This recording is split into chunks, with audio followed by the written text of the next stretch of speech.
اعوذ باللہ من الشیطان الرجیم، بسم اللہ الرحمن الرحیم۔ دیکھتی آنکھوں اور سنتے کانوں کو علی رضا کا سلام ہو۔ ہم امید کرتے ہیں کہ آپ سب خیریت سے ہوں گے۔ آج کی اس ویڈیو میں ہم آپ کو بتائیں گے حضرت سلمان ابن داؤد علیہ السلام کی موت کس طرح ہوئی۔ حضرت سلمان ابن داؤد علیہ السلام اللہ کے پیغمبر تھے، جن کی حکومت زمین و آسمان پر تھی، جن کی حکومت پانی پر تھی، جن کی حکومت پہاڑوں پر تھی اور جن کی حکومت زمین و آسمان پر تھی۔ حضرت سلمان ابن داؤد علیہ السلام فلسطین میں آئے، جہاں بیت المقدس ہے۔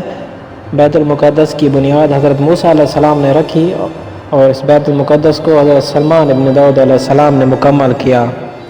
حضرت سلمان علیہ السلام، جس کو اللہ نے روح زمین کی حکومت عطا کی تھی اور دنیا کی ہر شے کو نبی کے تابع بنایا، یہ حکومت 40 سال تک قائم رہی۔ بالآخر حضرت سلمان ابن داؤد علیہ السلام دنیا سے چلے گئے اور ان کی وفات کا واقعہ کچھ اس طرح ہے۔ ان کا محل تعمیر ہو رہا تھا، جہاں انسان اور جنات ہزاروں کی تعداد میں مل کر کام کر رہے تھے۔ ایک دن حضرت سلمان ابن داؤد علیہ السلام نے فرمایا کہ میرا دل کہہ رہا ہے کہ میں اپنے محل کی چھت پر جاؤں اور محل کا نظارہ کروں، اور جنات اور انسانوں سے کہا کہ میں چھت پر جا رہا ہوں، تو میں سے کوئی بھی میرے پیچھے آنے کی کوشش مت کرنا، اور اپنے ہاتھ میں عصا لے کر چھت کی طرف روانہ ہو گئے۔ جب وہاں چھت پر پہنچے تو پیچھے کی طرف سے قدموں کی آہٹ کو محسوس فرمایا۔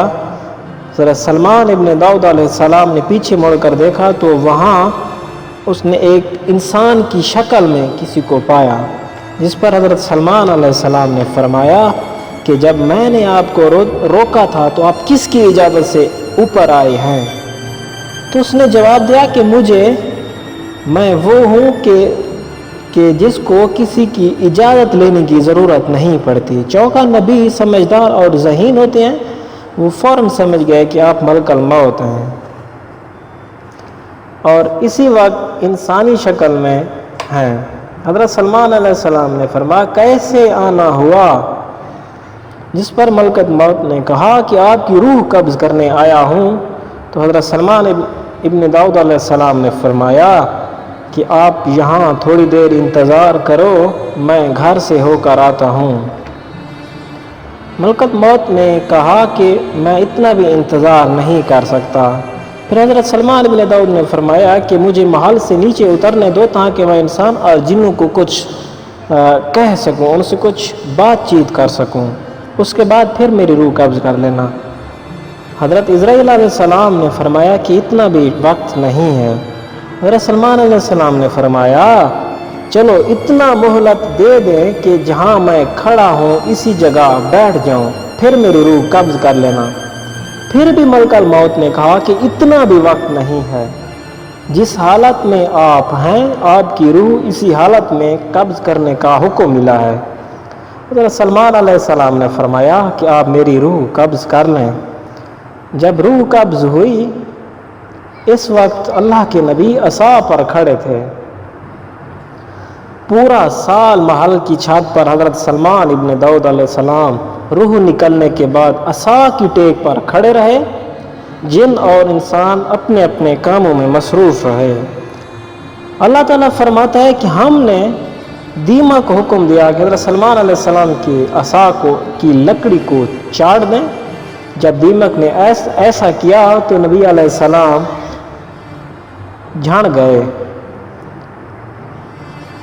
جس کو دے کر جن اور انسان دوڑ کر محل کے اوپر آئے اور حضرت سلمان علیہ السلام کے پاس آ کر کھڑے ہوئے۔ پھر جنوں میں سے ایک نے کہا کہ اگر ہمیں پہلے پتہ ہوتا کہ نبی اس جگہ سے اس جہاں سے کوچ کر گئے ہیں تو ہم ایسے کام نہ کرتے۔ اور حضرت سلمان ابن داؤد علیہ السلام کا روضہ، جسے قصر سلمانی بھی کہتے ہیں، فلسطین کے شہر میں موجود ہے۔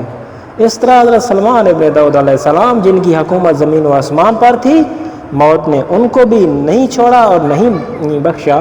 اسی طرح حضرت علی علیہ السلام فرماتے ہیں کہ نہج البلاغہ میں کہ اگر کوئی موت سے بچ سکتا تو وہ سلمان ابن داؤد ہوتے۔ جب موت نے حضرت سلمان ابن داؤد علیہ السلام کو نہیں بخشا تو کسی کو بھی نہیں بخشے۔